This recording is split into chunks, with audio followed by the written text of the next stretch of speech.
So let's talk about why a wave changes direction upon refraction. We go all the way back to our first proponent of light as a wave, Christian Huygens. Huygens came up with a principle to describe why a wave will change direction upon refraction. We call this principle Huygens Principle. I know, we got real inventive with the name, right? Okay, so here's what Huygens said. He said, every point on a wavefront acts as a source of tiny waves. Remember, the wavefronts, they're like the ripples in a ripple tank. So we said every point on the ripple, every point on the wavefront acts as a source of tiny waves. We call these tiny waves wavelets. You know, like piglets, but for waves. They're tiny. All right, here's the next part of Huygens' principle. The outer edge of these wavelets forms the next wavefront. So every point on a wavefront acts as a source of waves. These tiny waves form the next wavefront.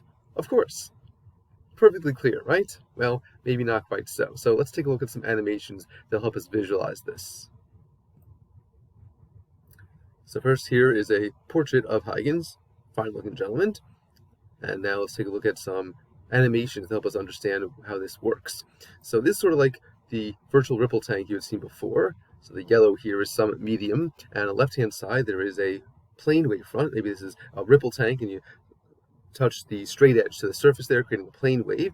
And he said every point on the plane, on the wavefront, acts as a source of tiny waves. That would be these little red dots. So it's almost like, imagine taking 3 fingers and touching the surface of the ripple tank, creating circular wavefronts spreading in all directions. Okay, can't really exactly tell what's happening here. So let's identify more dots, because the number of points on the wavefront is completely arbitrary. So now if we identify 5 of these sources, each one creating its own circular wavefronts, you can see over on the right-hand side, the outer edge of these circles seems to line up to form a straight line. They start as a straight line wavefront, and over here, they make what looks like a straight line wavefront also. The more points you identify, the easier it is to see. So here's a whole bunch of these dots, and now you can very clearly see what looks like a straight line. But if you're really noticing carefully, these are really just circles that are spreading out, getting larger and larger and larger. Eventually, the outer edge of these circles, these wavelets, forms what looks like a straight line. The more points you identify, the easier it is to see. So here's an almost continuous pattern. And now it becomes incredibly clear almost immediately. These circles that expand, the outer edge of the circles forms what looks like another plane wavefront. It starts as a straight line, almost immediately it looks like another straight line. This is Huygens' principle.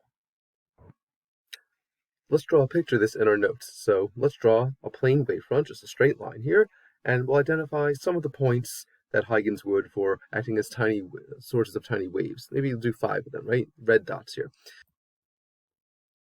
Imagine each one of these is a place where you're tapping the surface of a ripple tank, creating circular wavefronts. And so you're just going to create a series of expanding circles coming off of each one. So for the first one, maybe like 3 circles getting larger and larger. The next one, 3 circles getting larger and larger, but try to draw them independently of each other. And the next one, just draw 3 circles larger and larger. Next one, 3 circles larger and larger. The next one, 3 circles larger and larger. And now you've got a picture that looks an awful lot like the animations we've been looking at. It starts as a straight line, and then here, the outer edge of these circles lines up to make what looks like another straight line. Huygens' principle. The outer edge of the wavelets forms the next wave front. Wonderful. How does this explain refraction? Well, let's look at another animation. So here we have another virtual ripple tank. We have 2 media, the yellow medium and the blue medium, and I've got the indices of refraction, 1 for the yellow, 2 for the blue. And you're going to see as I unpause it that clearly the waves are going to be going faster in the yellow, slower in the blue. Along the boundary, here are some of these Huygens principle points that are going to act as sources of tiny wavelets, right? And so as the wave gets there, it sort of activates them, and the waves are expanding into both media. Of course, it's expand back into the yellow, it reflects back, but then it expands into the blue. You should be able to see that these wavelets are expanding more slowly in the blue than they are in the yellow, because the wave is slowing down. You should also see the outer edge of these, that's the wavefront. This next step in the animation, which is really, really slow, but it's going to add the wavefront. So here's the reflected wavefront. Here was the original wavefront coming in. Here's the new wavefront, the refracted wavefront, the outer edge of the circle. So you can see it's at a different angle than it was before. This next one adds the rays. Again, very, very slowly for this animation. Remember, rays are always perpendicular to wavefront. So here's the incident ray along with the incident wavefront. This is the reflected wavefront that's going to line up with this reflected ray. Now this is the important one, this red one, this is the refracted one. You can see it comes in at one angle, goes out at a different angle because the wavelets expand more slowly. If they expand more slowly, they're going to change direction. Here's Huygens' principle explaining refraction. Let's look at one more version of this. It's a little bit faster in the animation. So here I've got the wave headed directly at the boundary between the white and the gray. Fast medium in the white, a slower medium in the gray. You can see as each wave gets there, it clearly slows down when it gets there.